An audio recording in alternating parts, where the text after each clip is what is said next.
Dr. Go, I have read your biography and so many outstanding achievements.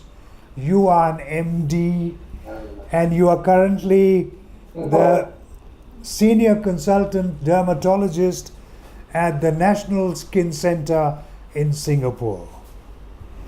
How are you having your Yes. good time there in Singapore there? Yes.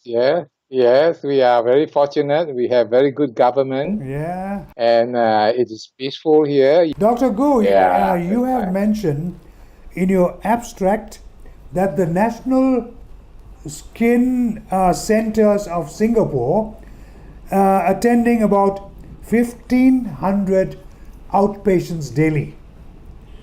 Dr. Go, how Yes, do you it's a do big that? hospital. How do you do that with such a large number of patients?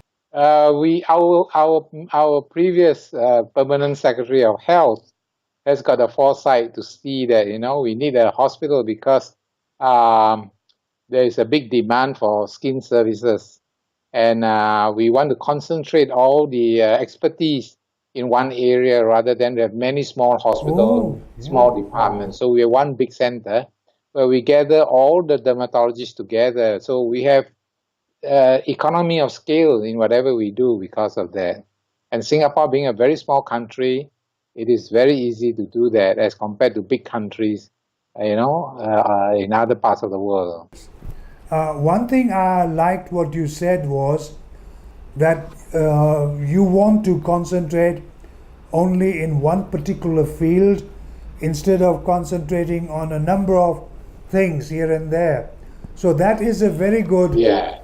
solution in attaining success, I think, Dr. Go. What do you think? Yes, yes, especially for a small country, you want to keep the resources together so that they can complement each other very efficiently.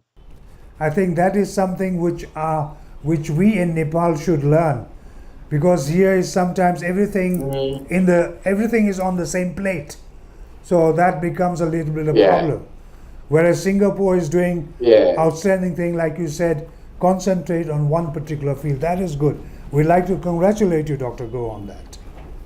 Thank you All very right. much. Right. Now we move on to the second. That is actually, you are talking somewhere about the EHR system. Dr. Go, what is EHR? Mm. I didn't understand that.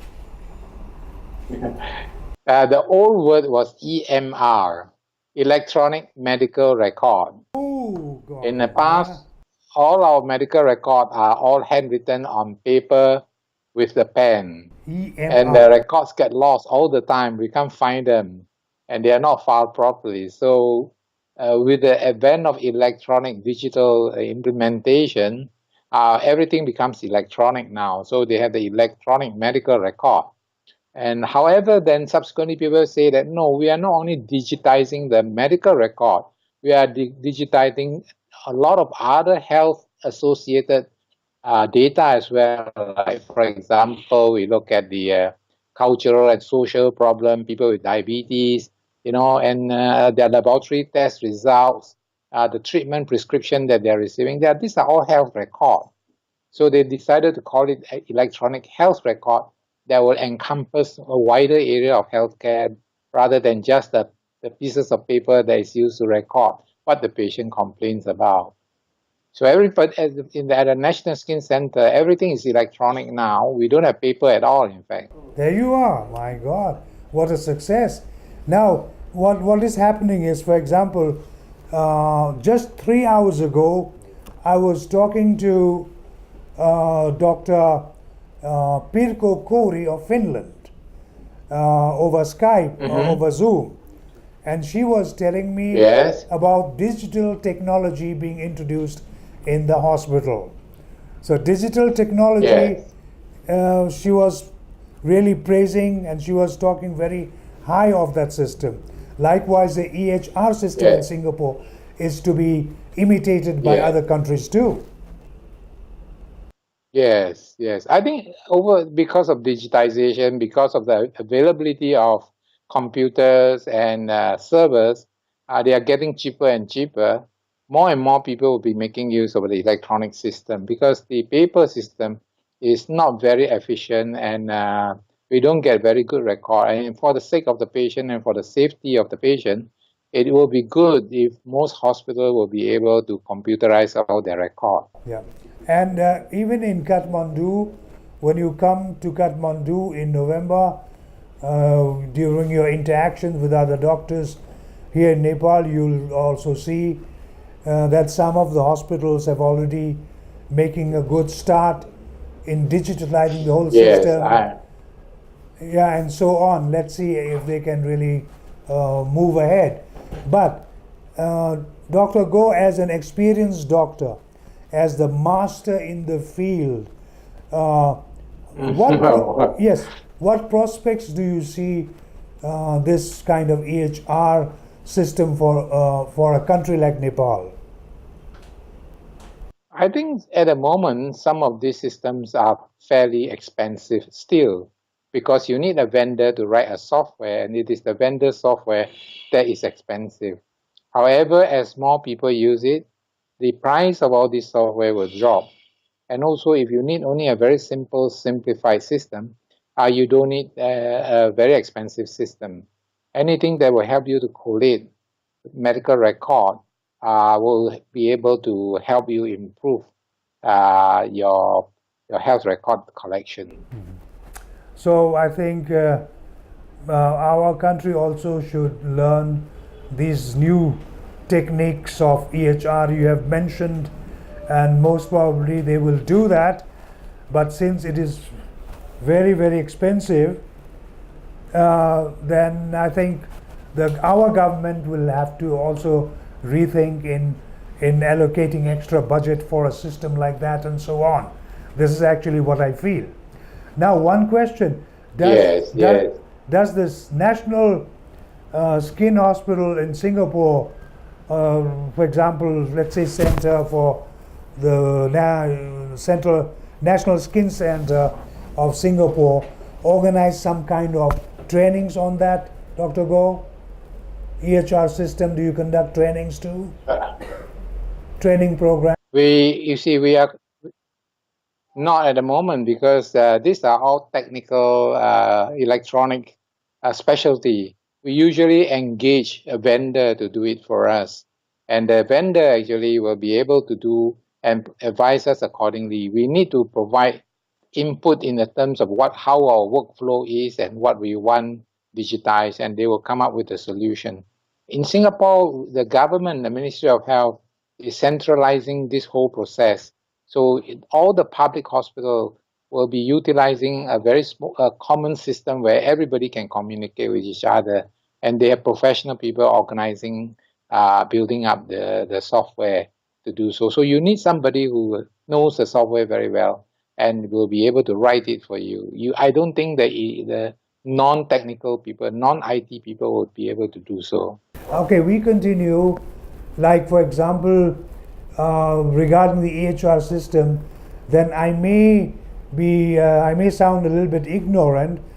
If I compare the digital system with EHR system, will that be, say, parallel, or will that be a synonym thing or a different thing? Well, it's basically no, I think they're all the same. It is actually a generic name for people to understand that we are no more using paper. We are using a computer to collate data, but it can be in any forms. So the EHR is a generic term for all electronic or digital collation of data, basically. So if you speak to anybody who is doing health informatics, for example, they will understand what EHR or EMR is. Yeah, thank you very much. And now we come to the question of some skin diseases. What are the common skin diseases among the patients in Singapore? We see a lot of eczema. 1/3 of the patient that we see has got eczema. So eczema is one of the commonest conditions, but there are many, many types of eczema actually. Some of them are genetic, and some of them are due to environmental exposure. So these are the common skin diseases, and nothing else? Yeah, then after that we have acne, and then we have a lot of pigmentary disorder too. Has anyone from Nepal been to your hospital, just say for a workshop or for a meeting or for a mini conference or a mini Yes. training? Yes, we do have visiting fellows or people coming to attend conferences or meeting periodically. Yes. And the chairman of Daishak, Professor Dr. Anil Kumar Jha, is eagerly waiting for the delegates Yes. to come to Kathmandu. Me too. I look forward to visiting Kathmandu again because Yeah. I've been there a few times actually. Oh, So how- it's always nice to go back oh. and meet some old friends. And you met Dr. Anil Kumar Jha here in Kathmandu itself? Professor Dr. Anil Kumar Jha. Yes, yes. I must have. Yes, because I think they have organized a few conferences there before. So that ISHAT conference, ISHAT will be a big gathering, and I'm interviewing Yes. through Skype and Zoom most of the doctors who are coming to take part in the conference. This is ahead of the conference, this That's interview. great. And now, Yes. Daishak is extremely hopeful, Dr. Go, of sharing its experiences with you, with such an outstanding personality, Sure. medicine man, and vice Oh, versa. no, thank you. And ISHAT in Kathmandu in November Thank you. this year. In which areas in particular can Daishak and the National Skin Center Singapore cooperate with each other? Well, we can do a lot of clinical collaboration in terms of sharing problem patient. Some of the patients may need second opinions or sometimes some expertise. We can share that, and we can set up a telemedicine channel, and we can share cases with each other. I think this is probably the easiest and the most tangible and fruitful thing to do, and we can then expand beyond that later on. So teledermatology will be a very, very useful instrument that we can use to share knowledge. That will be good news for Daishak itself and the Daishak team. Yeah. So finally, Dr. Go, please allow me to put one more question.